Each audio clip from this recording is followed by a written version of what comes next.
नमस्कार, बहुत बहुत स्वागत है आपका आज तक पर। बहुत बहुत नमस्कार। मैं शुरुआत तो इस बात से करना चाहती हूँ कि आपके नाम में ही चिराग है और उस चिराग को इस बार फिर जलना है बिहार में। पहली बार, अगर मैं सही हूँ, पहली बार आप नीतीश बाबू के लिए वोट मांगेंगे विधानसभा चुनाव। हाँ, पहली बार विधानसभा। जनता दल यूनाइटेड और मेरी पार्टी लोक जनशक्ति पार्टी, हम लोग पहली बार साथ मिलकर विधानसभा का चुनाव लड़ रहे हैं। विधानसभा के लिए, मतलब उनको सीएम बनाने के लिए। बिल्कुल, मुख्यमंत्री जी बार को सीएम बनाएंगे आप अगर सफल होते हैं। अगर नहीं, इस बात में तो पूरा विश्वास है कि एक बार फिर मौजूदा मुख्यमंत्री ही मुख्यमंत्री पद की शपथ लेंगे। आपको पता है, हम लोग पूरे बिहार में घूमे और कुछ यूनिवर्सिटीज़ में हम सुनाएंगे भी अपने दर्शकों को। हमने जब पूछा कि कौन बनना चाहिए सीएम, तो एक लड़के ने बोला चिराग पासवान। मैं कहा क्यों? तो कह रहा क्योंकि वो बहुत हैंडसम है। वह चिराग पासवान जी, शुरुआत इस बात से करते हैं कि एनडीए पूरी ताकत झोंक रही है, बट उस बच्चे को आपका क्या संदेश होगा जिसने हैंडसम कहा है? भाई उसका दिल लगा हुआ है आपसे। सिर्फ थैंक यू बोल सकता हूँ, बट मेरे बड़े लक्ष्य हैं। मैं जिस सोच के साथ राजनीति में आया हूँ, और इसीलिए अब जब मैं कहता हूँ, कई बार इसके गलत मायने निकाले जाते हैं, बट व्हेन आई से कि बिहार मुझे वापस बुला रहा है या मुझे बिहार में रहकर अब काम करना है, क्योंकि मेरा कारण ही राजनीति में आने का बिहार और बिहारी रहे। दिल्ली में पला बढ़ा, मुंबई में मैंने काम किया, मैंने देखा किस कठिन परिस्थिति में बिहारी दूसरे राज्य में रहने को मजबूर होते हैं, किस तरीके से उनके ऊपर अत्याचार होता है। ऐसे में अपने राज्य को इतना सक्षम, इतना समर्थ बनाना चाहता हूँ कि किसी भी बिहारी को अब के बाद से ना सिर्फ पलायन करने की नौबत ना आए, बल्कि जो लोग पलायन करके जा चुके हैं उनका भी रिवर्स माइग्रेशन हो। इस सोच के साथ मैंने बिहार फर्स्ट बिहारी फर्स्ट का मैंने निर्माण किया था। उस लक्ष्य को पूरा कर सकूं, इस सोच के साथ काम कर रहा हूं। बिहार फर्स्ट बिहारी फर्स्ट, तो उसके लिए तो you should be at the helm of affairs ना, कि भाई चिराग पूरा स्टर कर रहे हैं बिहार को। मतलब अगर आपको वाकई काया पलट करनी है तो ऐसे थोड़ी होगा कि आप नीतीश जी को ही फिर अब 10 बार से तो 10th टाइम। नहीं, तो पिछली बार दिक्कत भी यही थी। एक्चुअली 2020 में जब मैं एनडीए गठबंधन से अलग भी हुआ था, उसके पीछे का कारण भी यही था कि उस वक्त मुझे गठबंधन के भीतर अपनी बातों को रखने का, बिहार फर्स्ट बिहारी फर्स्ट एजेंडे को मजबूती देने का मुझे मौका नहीं मिल रहा था। उस वक्त मैंने इस बात का फैसला लिया कि भाई मैं गठबंधन से अलग होता हूं, क्योंकि अगर मुझे, जो आपने बोला कि जब तक मैं खुद में स्टेयर नहीं कर पाऊं तो मतलब क्या है उस गठबंधन में रहने का। बट आज की तारीख में मैं इतना ज़रूर मानता हूं कि इस गठबंधन ने मुझे वो स्पेस मिलता है अपनी बातों को रखने का, अपने सुझावों को, अपने सजेशंस को। और मैं मानता हूं कि इस बार जो बिहार में सरकार बनेगी उसमें लोक जनशक्ति पार्टी रामविलास का भी एक अहम से होगा। और जो हम लोग के एजेंडे हैं, जो मुद्दे हैं बिहार के विकास को लेकर, बिहार फर्स्ट बिहारी फर्स्ट को लेकर, अंजना जी आप यकीन मानिएगा, बिहार की आप कोई भी एक समस्या पूछिए, मैंने सालों तक इतना अध्ययन किया है इसके ऊपर कि कोई भी समस्या, बाढ़ सुखाड़ की हो, प्रति व्यक्ति आय को कैसे बढ़ाया जा सके, राजस्व कैसे बढ़ाया जा सके, उद्योगीकरण कैसे किया जा सके, कोई ऐसी समस्या नहीं है जिसका समाधान बिहार फर्स्ट बिहारी फर्स्ट के पास। पांचों पूछूंगी आपसे, जो आपने अभी गिनाए हैं उस पर मैं वापस जाऊंगी। लेकिन देखिए, बिहार फर्स्ट बिहारी फर्स्ट, पलायन सबसे बड़ा मुद्दा है, बहुत सारी चीज़ें हैं, लेकिन 10th टाइम उनको सीएम बनाने के लिए आपको मैदान में उतरना है भाई नीतीश कुमार को। आप नीतीश बाबू की इस बार के चुनाव में कौन सी बात कहेंगे कि भाई नीतीश जी में ये है, युवा जो 18 साल का भी हुआ है, फर्स्ट टाइम वोटर है, 22 साल का है, 25 साल का है, उसकी बहुत सारे एस्पिरेशंस है, उसको आप क्या कहेंगे कि नीतीश बाबू में ऐसा क्या है कि वो उनके लिए वोट करें? फर्स्ट टाइम वोटर को ना, और कई बार जब हम लोग ये बातें कहते हैं ना, तो लोग सवाल पूछते हैं कि भाई कब तक आप हम लोग को 90 के दशक में उलझा के रखिएगा। पर वो जानना ज़रूरी है कि वो कालखंड कैसा था जिसने हमारे बिहार को, जिसका इतना गौरवशाली इतिहास रहा है। नालंदा यूनिवर्सिटी पे हम लोग गर्व करते हैं। गुरु गोविंद सिंह जी की धरती है, मेरी माता सीता की धरती है, गौतम बुद्ध की धरती है, भगवान महावीर की धरती है, जो ज्ञान की धरती है। ऐसे में क्या ऐसा हुआ कि वहाँ से लोग एक के बाद एक पलायन करते गए और ये सिलसिला कभी रुका नहीं, क्योंकि वो 90 का दशक उसके लिए जिम्मेदार है। आज भी जब हम लोग बोलते हैं कि, और सवाल आता है कि भैया कब तक आप लोग जंगल राज की याद दिलाएंगे, पर ये जानना ज़रूरी है ना, हिरोशिमा नागासाकी के ऊपर अगर वो बम गिरे थे, उन्होंने कितना पीछे ले गए। ऐसे में उस 90 के दशक ने हम लोगों को कितना पीछे ले गया। उस खाई को भरने का काम मौजूदा मुख्यमंत्री ने किया है। मौजूदा मुख्यमंत्री का 2005 के बाद अगर आप देखिएगा, ना सिर्फ इन्होंने अपराध पे नियंत्रण किया, भाई इनको बिहार की जनता ने सुशासन बाबू का नाम दिया, क्विंटल बाबा का नाम दिया जब कोशी में जब वो आपदा आई थी।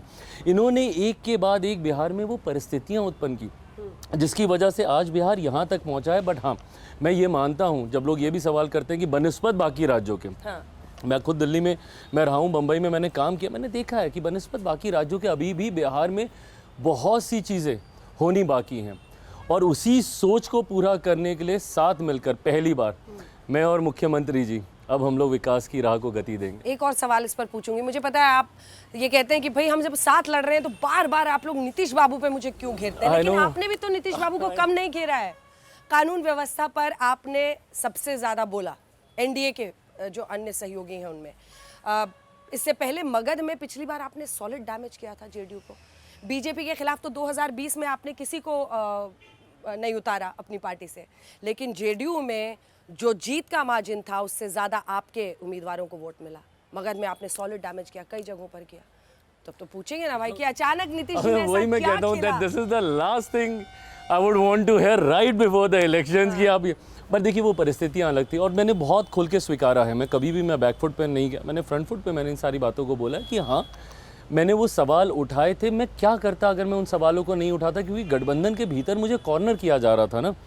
ऐसा नहीं है कि आज भी मुझे गठबंधन के भीतर मेरे इश्यूज़ नहीं होते, कंसर्न्स नहीं होते हैं, बट गठबंधन के भीतर मुझे वो जगह मिलती है अपनी बातों को रखने की, जो 2020 विधानसभा चुनाव के दौरान मुझे नहीं मिलती थी।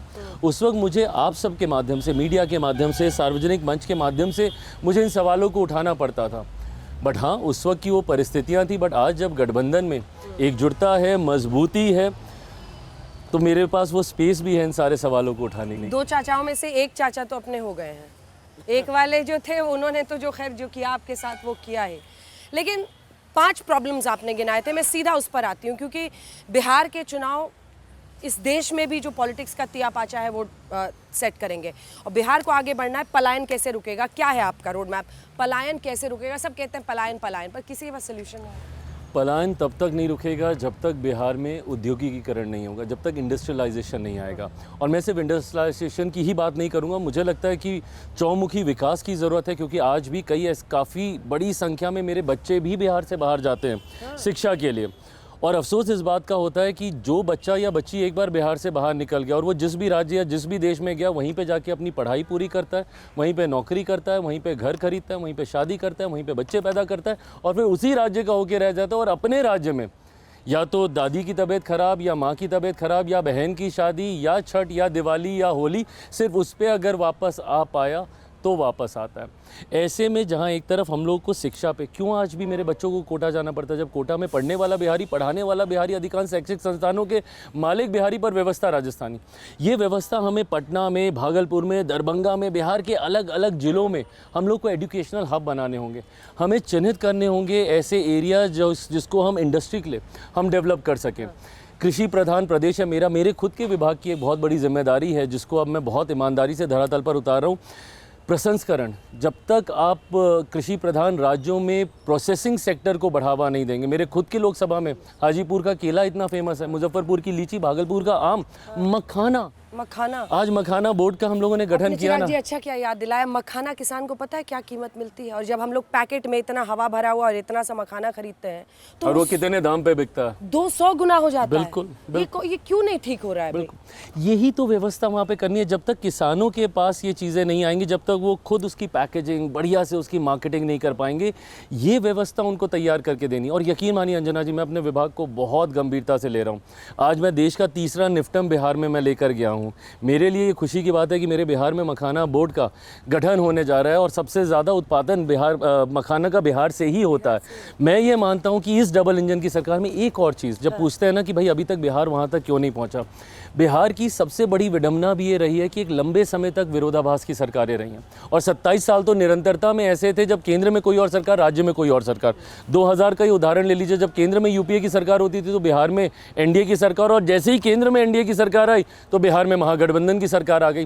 तो इन विरोधाभास की सरकारों ने, अब डबल इंजन की सरकार क्या लाभ देती है? उत्तर प्रदेश जैसे राज्यों में देखिए किस तीव्र गति से विकास कर रहे हैं। तो एक लंबे समय के बाद बिहार को डबल इंजन की सरकार मिली है। मैं मानता हूँ उसका लाभ भी जल्द मिलेगा हम लोग को। और जनता आपसे पूछेगी कि आप कह रहे हैं भाई देख भाई इस बार डबल इंजन की सरकार, मोदी जी वहां पर हैं, अभी 4 साल तो हैं ही, और यहाँ पर अगर सरकार आ गई तो आपको एक सॉलिड वो बोले, लेकिन नीतीश बाबू का क्या है? मैं ये मानता हूँ जिस तरीके से मुख्यमंत्री जी ने बार बार हर मंच से इस बात को कहने का काम किया है कि इस बार वो कहीं नहीं जाने वाले। आपका दिल स्वीकार रहा है उनकी बात को? मैं स्वीकार करूंगा। मैं ईमानदारी से उनकी बातों पे मैं विश्वास करता हूं और जिस तरीके से वो एकता दिखती है दोनों की, मेरे प्रधानमंत्री और हमारे मुख्यमंत्री बिहार सरकार नीतीश कुमार जी की, जिस तरीके से दोनों के बीच में दोस्ती है, जिस तरीके से संवाद निरंतरता में दोनों में बरकरार रहता है, मैं मानता हूँ कि ये रिश्ता और मजबूत ही होगा। जब आप बिहार जाते हैं चुनाव के लिए तो आपके पास कितने लोग आते हैं? ऐसे भी जब जाते हैं कितने लोग कहते हैं कि बउआ एम्स में इलाज करा दें हमारा? ये हॉस्पिटल्स की क्या वहाँ पर स्थिति है? ये सब कौन ठीक करेगा? यही जैसा मैंने कहा कि हमें चौमुखी विकास पे, जहाँ एक तरफ मैं शिक्षा को सबसे ज़्यादा बल देता हूँ कि जब तक बिहार शिक्षित नहीं होगा ना, हम लोग जात पात धर्म मजहब से भी नहीं उठ पाएंगे। आज भी मुझे तकलीफ इस बात की होती है कि भले आपका सांसद, आपका विधायक आपका काम करे नहीं करे, आप उससे परेशान हो, कुछ भी हो, पर जब चुनाव आएगा तो eventually everything boils down to the caste scenario of my state. जाति के आधार पर ही वोट जाता है। तो इसके लिए बिहारियों का शिक्षित होना ज़रूरी है, शिक्षा, साथ में स्वास्थ्य सेवा। मुझे ये बात तकलीफ देती है, मैं दिल्ली में देखता हूँ एम्स के सामने दिनों दिन तक लाइन लगा के खड़े रहेंगे डॉक्टर से मिलने के लिए। बट वहीं मुझे इस बात का भी संतोष है अंजना जी, ये मेरी ही सरकार की देन है। जहाँ एक समय ऐसा था जहाँ देश भर में मात्र 2 एम्स होते थे, अब मेरे बिहार में 2 एम्स आ रहे हैं। पटना में आ चुका है, दरभंगा वाले का प्रधानमंत्री जी उस दिन शुरुआत करके आए हैं। अगले मुद्दे पर आते हैं, जो मुद्दा है वोट चोरी का। अब इसको आप हंसे हैं, लेकिन वोटर अधिकार यात्रा निकाल रहे हैं राहुल गांधी, और वो पूरे बिहार में घूम रहे हैं ये कहते हुए कि ये सरकार तो वोट चोरी कर रही है। कि वोट चोरी कर रहे हैं आप लोग? पहली बात तो ना, मुझे शब्दावली से बहुत ज़्यादा परहेज है। लोकतंत्र में मुझे लगता है कि बेहतर शब्दों का चयन आप कर सकते हो, और हमारी तो भारतीय भाषाओं की खूबसूरती है कि आपको कड़े से कड़ी बातें भी आप मर्यादित शब्दों में रहकर आप कर सकते हैं। ऐसे में एक वक्त वो भी याद है जब लोकसभा चुनाव के दौरान चौकीदार चोर है, जनता ने इनको जवाब दिया था। और आज जब वोट चोरी की बात कर रहे हैं, फिर से आप देश के नेतृत्वकर्ता के ऊपर, सरकार के ऊपर, हो सकता है हमारी नीतियों से आप सहमत नहीं हो, आप उसका विरोध कीजिए ना, बट प्रभु हमारी नीतियों का विरोध कीजिए। ये तो चुनाव आयोग का है ना, इसमें सरकार का क्या लेना देना? ना हम 3 में ना 13 में। आपने शिकायत की, आप नहीं शिकायत करते तो संभवतः शायद चुनाव आयोग ये फैसला भी नहीं लेता। आप मुझे बताइए, क्या मैं गलत बोल रहा हूँ कि लोकसभा चुनाव के बाद आप बार-बार, विपक्ष बार-बार गया था दरवाज़ा खटखटाने की भैया वोटर लिस्ट में धांधली हुई है? क्या ये गलत नहीं है कि आज भी महाराष्ट्र का इल्ज़ाम हम लोगों के ऊपर लगाया जाता है कि भाई महाराष्ट्र में जिस तरीके से एनडीए सरकार एनडीए जीती है, वहाँ पे वो सिर्फ वोटर लिस्ट में धांधली की वजह से हम लोग प्रेजेंटेशन दिया, पूरा नहीं, वो प्रेजेंटेशन तो उन्होंने कर्नाटका का दिया जहाँ पे उनकी खुद की सरकार है। तो क्या वो ये भी कहना चाह रहे हैं कि कर्नाटका में जो सरकार बनी है वो भी धांधली से बनी हुई सरकार है? पर जब झारखंड में एट द सेम टाइम आप चुनाव जीत जाते हैं, उसके ऊपर कोई सवाल नहीं। इससे पहले मुद्दा ईवीएम था। When was the last time, honestly tell me Anjana ji, कि आपने विपक्ष के मुंह से ईवीएम की बात सुनी हो? भूल गए लोग ईवीएम को। क्यों? क्योंकि अब इनको एक नया बहाना मिल गया। अब 7-8 साल ये बहाना चलेगा, फिर उसके बाद ये एक नया बहाना ढूंढ के लाएंगे। भाई चुनाव आयोग से आपने शिकायत की, चुनाव आयोग ने आपकी शिकायत के ऊपर एक प्रक्रिया का पालन किया जो इससे पहले भी देश में 4 बार अपनाई जा चुकी है। इंटेंसिव रिवीजन के बिना आप कैसे वोटर लिस्ट को आप सुधारने का काम करेंगे? तो एक तरफ आप शिकायत भी करते हैं, शिकायत के समाधान के लिए आप ही की बातों को मानते हुए जब एक प्रक्रिया का पालन किया जाता है, उसके ऊपर आप सवाल उठाते हैं। और पिछले 1 हफ्ते से आपने बिहार के लोगों को परेशान करके रखा हुआ है। दिन रात जा के उनको हुटर माइक से आप जगा के बैठा देते हैं कि भैया वोट चोरी हो रहा है, वोट। अगर इतनी ही चोरी हो रही है तो एक आपत्ति तो कम से कम विपक्ष के दल जाके दर्ज कराते ना चुनाव आयोग के पास, लेके जाते अपनी वोटर लिस्ट को कि भैया ये देखिए ये इतने सही वोट हैं, इनकी आपने चोरी कर ली, उनका समाधान हम करते हैं। भाई मेरे तो बीएलए ज़मीन पर हैं, दे आर मेकिंग श्योर कि कोई भी नागरिक के साथ कोई अन्याय ना हो। वो कह रहे हैं उनके बीएलए की कोई सुन ही नहीं रहा। ऐसे कैसे हो सकता है आपके बीएलए की कोई ना सुने? अगर आप तथ्यों के साथ, और अगर नहीं सुन रहा तो जाइए ना चुनाव आयोग के पास, आपत्ति दर्ज कराइए। 3 बार अपील करने का प्रावधान है इसमें। बट अगर आपको सिर्फ हंगामा ही खड़ा करना है, बताइए पार्लियामेंट इन्होंने पूरा मॉनसून सेशन इन्होंने वाइप ऑफ कर दिया, काम नहीं होने दिया, कुछ सेशन नहीं इन्होंने चलने दिया। आप मुझे बता दीजिए, इतने बुद्धिमान लोग हैं, देश की सबसे पुरानी पार्टी है, कौन सा मंत्री जवाब देता अगर सदन के अंदर बहस हो जाती? चुनाव आयोग कौन से मंत्रालय के अंतर्गत आता है? या क्या ये अपेक्षा रख रहे हैं कि चुनाव आयोग लोकसभा के सदन के पटल पे आएगा या राज्यसभा के पटल पे आके चुनाव आयोग के अधिकारी जवाब देंगे? सिर्फ हंगामा खड़ा कर रहे हैं, लोगों को भ्रमित। ये एक ना नया तरीका राजनीति का इन्होंने सीखा है। पहले सीए को लेकर डराया था, याद है आपको? देश भर में आगजनी का माहौल कि भैया एक नागरिकता देने वाले कानून को नागरिकता छीनने वाला कानून बता दिया। मुझे बताइए कितने मुसलमानों की नागरिकता छीन ली गई? उसके बाद लोकसभा चुनाव में आरक्षण खत्म हो जाएगा, संविधान खत्म हो जाएगा, लोकतंत्र, कौन सा आरक्षण समाप्त हो गया, कहाँ का संविधान खत्म हो गया। सिर्फ लोगों को डराकर वोट हासिल करना ये विपक्ष की जिम्मेदारी नहीं है। और प्रधानमंत्री ने भी कहा घुसपैठी है, तो घुसपैठी है तो निकालेगा कौन? ऑफ कोर्स वो तेजस्वी या राहुल थोड़ी निकालेंगे। बिल्कुल, वो तो आपकी सरकार। बिल्कुल वो सरकार की जिम्मेदारी है। अगर कोई घुसपैठिया है, भाई हमारे देश के सबसे बड़े अधिकार, मताधिकार का दुरुपयोग हम विदेशियों को तो नहीं करने देंगे ना, जो कि घुसपैठ के रास्ते से हमारे देश में घुसे हैं। अच्छा, रेवंत रेड्डी और एमके स्टालिन उनकी यात्रा में शामिल हो रहे हैं, और रेवंत रेड्डी ने कहा था कि तेलंगाना का डीएनए जो है वो बेहतर है। अब ला रहे राहुल जी, वो कह रहे हैं कि मतलब आप लोगों ने गलत प्रचार उनके खिलाफ किया है, इसलिए वो ला रहे हैं। स्टालिन साहब भी चढ़ रहे हैं जिन्होंने सनातन पर बोला था, और रेड्डी साहब भी उनकी यात्रा में शामिल हैं। स्टालिन साहब के, उनके पार्टी के सदस्यों का सनातन को लेकर मतलब बीमारी तक से इन लोगों ने तुलना कर दी थी। इतनी नफरत है इन लोगों को हम लोगों के धर्म से, सनातनियों से, उनकी सोच से, उनके विचारों से इतनी नफरत है कि उसकी बीमारी तक से इन लोगों ने तुलना कर दी थी। तेलंगाना के मुख्यमंत्री जी के बयान सबके सामने, उसके बाद इन लोगों को ये लोग मंच पे लेके जाते हैं जो अपने राज्यों में संभवतः हमारे बिहारी भाइयों को मारने पीटने का काम करते होंगे भाषा के विवाद को लेकर, क्योंकि ये वो दल हैं जो कि जात पात, धर्म, मजहब से उठकर, क्षेत्रवाद से उठकर अब इनको एक नया मुद्दा मिला है कि भाई भाषा के नाम पे भी बांट दो भारतीयों को, क्योंकि बांटो और राजनीति करो, बांटो और शासन करो, यही मूल मंत्र इन लोगों को आता है। बिना डिवाइड के ये लोग रूल कर ही नहीं सकते। पहले इन लोगों ने जातियों के नाम पे किया, फिर धर्म के नाम पे किया, फिर क्षेत्रवाद के नाम पे किया, अब भाषा के नाम पे कर रहे हैं। और उन दलों के नेता को ये लोग बिहार लेकर जा रहे हैं जो अपने राज्यों में बिहारियों को पीटने का और अपमानित करने का काम कर रहे हैं। जाति और धर्म आपने कहा, आपको लगता है क्या नहीं चलता है? बिहार में एक वो वीडियो वायरल हो रहा है, उसमें एक कोई इन्फ्लुएंसर है, वो एक महिला से पूछ रहा है कि विकास के नाम पे वोट देबू कि जात के नाम पे, तो पूछी विकास कौन जात का है? क्या आपको लगता है कि जाति फैक्टर नहीं प्ले करेगा? और कास्ट का कार्ड तो है ही है। आयरनी यही है अंजना जी, जब मैं शिक्षा के महत्व की मैं बात करता हूँ, उसके पीछे की मेरी सोच ही यही है कि जब तक हम लोग शिक्षित नहीं होंगे, अब यही बिहारी साथी जो बिहार से बाहर निकल जाते हैं और जिनको दूसरे राज्यों में मारा जाता है, पीटा जाता है, अपमानित किया जाता है, बिहारी शब्द तक को गाली बना दिया गया, मैं उनसे कई बार मैं संवाद करता हूँ कि भाई आप अगर अपर कास्ट के हैं तो आपको शायद कम लाठी पड़ी होगी, या आप दलित हैं तो आपको शायद ज़्यादा पीटा गया होगा। तो बोलते नहीं भैया, बस बिहारी बोल के हम सबको पीटा गया। जब दूसरे आप में भेदभाव नहीं करते तो हम लोग अपने राज्यों में क्यों भेदभाव कर रहे हैं?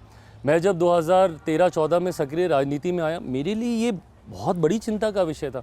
दिल्ली जैसे शहर में मैं पला बढ़ा हूँ, मुझे जातियाँ नहीं उतनी समझ में आती थी, और मैं जब बिहार जाता था मुझसे लोग सिर्फ यही अपना परिचय कराते थे कि मैं भूमियार हूँ, मैं राजपूत हूँ, मैं ब्राह्मण हूँ, मैं पिछड़ा हूँ, मैं अति पिछड़ा हूँ, मैं दलित हूँ, मैं महादलित हूँ, मैं मुसलमान हूँ, और मुसलमान में भी फर्दर बाइफर्केशंस आ जाते थे।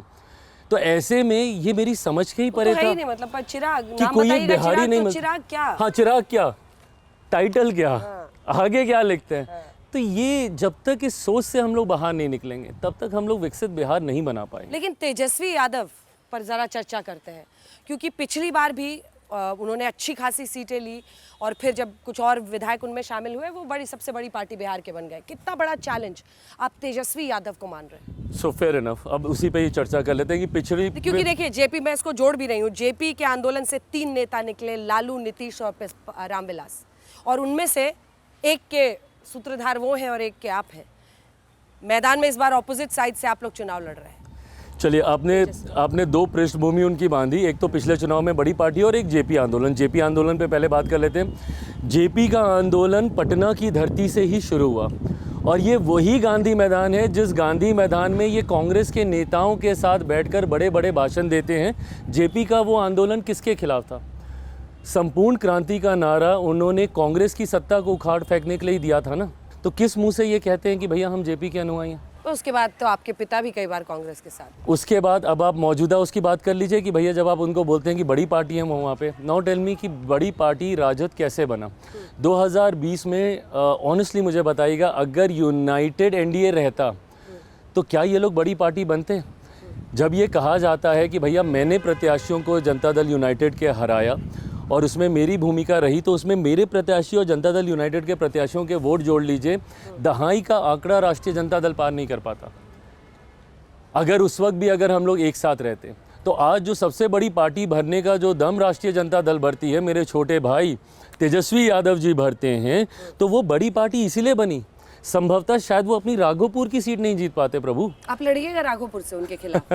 गठबंधन जरूर लड़ेगा, क्यों नहीं लड़ेगा आप गठबंधन। चुनाव लड़ रहे हैं ना, एक बार कंफर्मेशन दे दीजिए मुझे। जैसे ही सीटों का चयन बंटवारा सब हो जाएगा, तुरंत इसका भी कंफर्मेशन आ जाएगा। पर आप लड़ रहे हैं इस बार? मैं जैसा मैंने कहा पिछली बार भी कि मैं जरूर मैं लड़ना चाहूँ।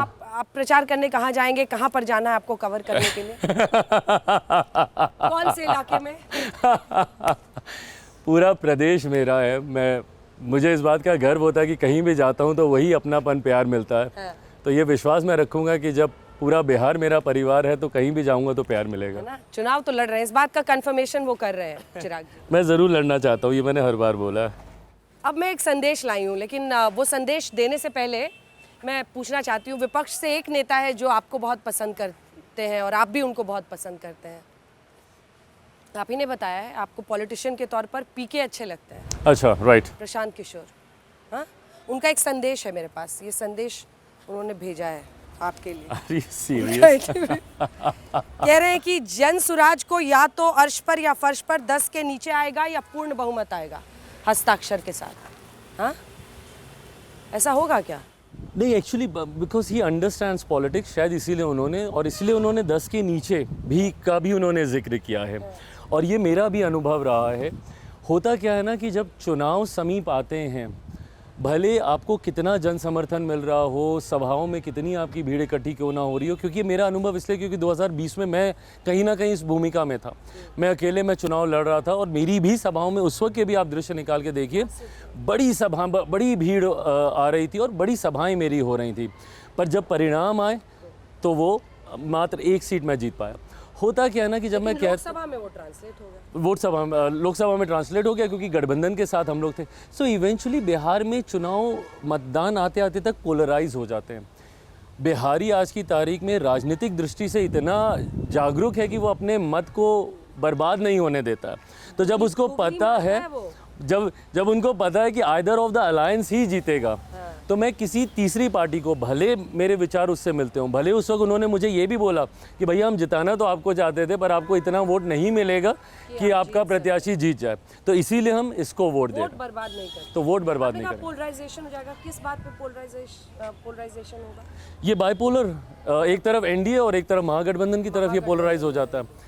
उसके बाद कोई तीसरा दल। आपने पिछली बार कहा था कि मुझे इसलिए अच्छे लगते हैं कि वो जाति धर्म की बात नहीं कर रहे हैं, बट कल का उनका बयान आपको सुनाना चाहती हूँ। उन्होंने कहा है कि अगर मुसलमान बिहार में साथ दे दे तो हम नीतीश को यहाँ से उखाड़ फेंकेंगे और योगी को भी उखाड़। अब ये गलत है, अब ये वही है ना कि फिर आप बात कीजिएगा कुछ और जब चुनाव हारता हुआ आपको दिखेगा तो फिर आप भी उसी जाति पे आ जाएंगे। भाई चिराग पासवान ने आज तक तो कभी जात धर्म से समझौता नहीं किया। मेरा एक बयान दिखा दीजिए जहाँ पे जाकर मैं सिर्फ मुसलमानों को अपीस करने की मैं पॉलिटिक्स कर रहा हूँ या कहीं पे मैं सिर्फ दलित वोटर्स को मैं करने की मैंने तो हमेशा 14 करोड़ बिहारियों की बात की। मेरा पूरा Bihar first, Bihari first is based on that. 14 crore बिहारियों के विकास के ऊपर वो है।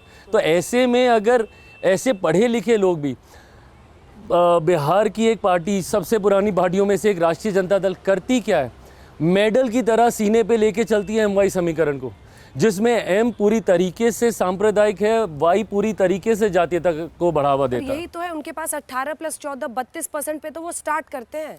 आपके पास थोड़ी मुस्लिम वोटर। अब मैं बताता हूँ मैं कहाँ से स्टार्ट करता हूँ। मेरे एम में महिलाएं हैं जो कि देश की नहीं दुनिया की आधी आबादी हैं। मेरे वाई में युवा हैं जो कि हमारे देश की सबसे बड़ी आबादी है। मैं वहाँ से शुरुआत करता हूँ और मैं विश्वास रखूंगा कि मैं वहाँ से शुरुआत करता हूँ। कितनी मेहनत करेंगे आप इस बार बिहार के चुनाव में? जितनी की जरूरत पड़ेगी। सारी मेहनत नीतीश कुमार की, जान भी लगानी पड़े तो मैं लगाने को नीतीश कुमार के लिए। तो भाई हमारे गठबंधन के नेता वो हैं और एक ऑनेस्ट सहयोगी की बीजेपी वाले, चिराग पासवान, सब इतने नेता, पॉपुलर नेता, लेकिन मेहनत किसके लिए कर रहे हैं? नीतीश कुमार का CM banana. But this is how it is. हम लोगों ने लोकसभा में पूरी ताकत क्यों लगाई? ताकि मेरे प्रधानमंत्री एक बार फिर से देश के प्रधानमंत्री बने। गठबंधन का नेता तो कोई एक ही होता है ना, और सहयोगी दलों की भूमिका होती है। देखिए अंजना जी, मेरे बयानों को ना कई बार ऐसे भी प्रेजेंट किया जाता है कि अरे देखिए ये गठबंधन के भीतर ही ये कर रहे हैं। मैंने हमेशा से गठबंधन को मजबूत करने का काम किया। जहाँ पे मुझे लगा कि गठबंधन से कोई चूक हो रही है, एज अ ऑनेस्ट सहयोगी मेरी जिम्मेदारी है कि मैं बताऊं कि भाई इसको भी हम लोग एड्रेस कर लें, नहीं तो लोग संभवतः नाराज़ होकर दूसरी तरफ जा सकते हैं। मैंने सीमेंटिंग फोर्स का काम किया। अगर मैं ऑनेस्ट नहीं रहता गठबंधन के भीतर तो 2020 की तरह मेरे पास विकल्प है ना आज भी कि मैं अलग हो जाऊं। गठबंधन के भीतर रहकर जिस थाली में मैं खा रहा हूँ मैं उसी में छेद करूँगा, क्या मतलब है? Might as well change the plate ना। आखिरी के 3 छोटे छोटे सवाल, उसका छोटा छोटा जवाब। आप हमेशा कहते हैं कि हाँ मैं नेपो किड हूँ, लेकिन मैंने जो संघर्ष किया है और चाचा अलग हुए उसके बाद एक और नेपो किड के आने की तैयारी है। मुझे संजय झा जेडीयू के जो कार्यकारी अध्यक्ष हैं उन्होंने कहा कि मैं चाहता हूँ कि निशांत कुमार पार्टी में आए, वो काम संभालें और वो ये करें। निशांत कुमार की एंट्री सही रहेगी पॉलिटिक्स में? देखिए मैं कोई नहीं होता बेटे की, नीतीश की मैं इसके ऊपर कोई नहीं होता टिप्पणी करने वाला। ये फैसला निशांत जी को स्वयं लेना है। उनके पास वो अनुभव ज़रूर है क्योंकि जिस पृष्ठभूमि से वो आते हैं, बट अंतोगत्वा मैं इस बात को ज़रूर मानता हूँ अंजना जी कि भले ये आपका सौभाग्य हो सकता है कि आप किसी बड़े व्यक्तित्व के सुपुत्र या सुपुत्री हैं। मेरे माता पिता बड़ा नाम है, ये मेरे लिए सौभाग्य की बात है, पर ये मेरी काबिलियत कतई नहीं है। मेरी काबिलियत मेरी मेहनत से होगी, मेरे परिश्रम से होगी, मेरे संघर्ष से होगी। अगर मुझ में वो काबिलियत होगी मेहनत करने की, संघर्ष करने की। आज से 3 साल पहले चिराग पासवान की पॉलिटिकल ऑब्चुरी लिखी जा चुकी थी ना। बड़े बड़े चैनलों में ये डिक्लेयर कर दिया था कि भाई Chirag Paswan is a close chapter. आज के बाद राजनीति में इसका कुछ नहीं होगा। डिबेट्स हुई थी, कई डिबेट्स तो आपने भी की थी, जहाँ पे मेरे बारे में ऐसी ऐसी बातें कही गई थी कि भाई चिराग पासवान का कुछ नहीं हो सकता। अपनी मेहनत अपने परिश्रम से यहाँ तक आया ना, अगर उनमें भी होगी तो वो आगे आए। अंदर क्या था आपको 2020 के बाद, क्या लगा, कहाँ पे वो स्पार्क कहाँ से आया? देखिए अब जिद तो खैर होती ही है। मैं अपने आप को उन सौभाग्यशालियों में से मानता हूँ कि मुझे अपने आप को प्रूव करने का मौका मिला। नेपो किड्स के साथ प्रॉब्लम क्या होती है कि एक वो इतने बड़े शैडो के नीचे रहते हैं, इतना बड़ा वृक्ष के वो नीचे रहते हैं कि उनको कभी अपने आप को प्रूव करने का मौका ही नहीं मिलता। वो हमेशा दूसरों के इंस्ट्रक्शंस लेके आगे चलते हैं। मैंने इसको अपॉर्चुनिटी में तब्दील किया, या तो क्राई बेबी बन के रोता रहता, बट मुझे लगा कि ये मौका है अपने आप को प्रूव करने का। सही गलत जो भी है अब मैं फ़ैसले लूँगा और अपने फ़ैसलों को सही साबित करके दिखाऊंगा। उस जिद के साथ मैं आगे बढ़ा। आखिरी सवाल, आपके अंदर का कॉन्फिडेंस जैसे उन्होंने लिख के दिया है, कितनी सीटें आती हुई दिख रही हैं आपको? Okay, so 225 plus because this is 225 plus, इसमें से 30 सीटें आप लड़ रहे हैं। एम आई? मैं पूछ रही हूँ आपसे। सीट शेयरिंग पे क्या हुआ है? 30 चाहिए? नहीं बिल्कुल नहीं। क्यों? कितना? 40? 50?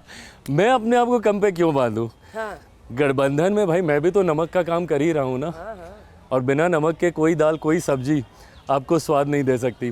तो ऐसे में जब मैं इतनी अहम जिम्मेदारी निभा रहा हूँ, और मैं मानता हूँ कि इस गठबंधन में अंजना जी ये मामूली बात है, एक सांसद वाली पार्टी को 5 सीटें दे दी गई हो चुनाव लड़ने के लिए। मैं भी उनके विश्वास पे खरा उतरा, मैंने भी 5 की 5 सीटें उनको जीत कर दी। बट ये विश्वास भी होना कि भाई सिंगल सांसद वाली पार्टी 5 प्रत्याशियों को जिता के ला सकती है, ये विश्वास गठबंधन ने किया। क्योंकि गठबंधन ने हमारे, और ख़ास तौर पे मेरे प्रधानमंत्री जी ने हमेशा इस बात को सुनिश्चित किया कि हर दल को उनके सामर्थ्य के हिसाब से ज़रूर संख्या मिले, और वो उम्मीद है मुझे इस बार भी। 5 से 50 इस बार 225 इस बार एनडीए, ये मेरा विश्वास है। जैसे पीके जी ने लिख के दिया वैसे ही मैं बोल रहा हूँ कि 225 प्लस। हम लोग 4 उपचुनाव जैसे जीते हैं, ऐसी ऐसी सीटें जीते हैं, तरारी, बेलागंज जैसी, जो पिछले 3-3.5 दशक से हम लोग नहीं जीते। So this is a winning combination, it is a winning alliance. बहुत बहुत धन्यवाद आपका चिराग जी, आप आज तक पर आए, और बिहार के चुनाव में क्या रहता है हमारी नज़र रहेगी। Thank you.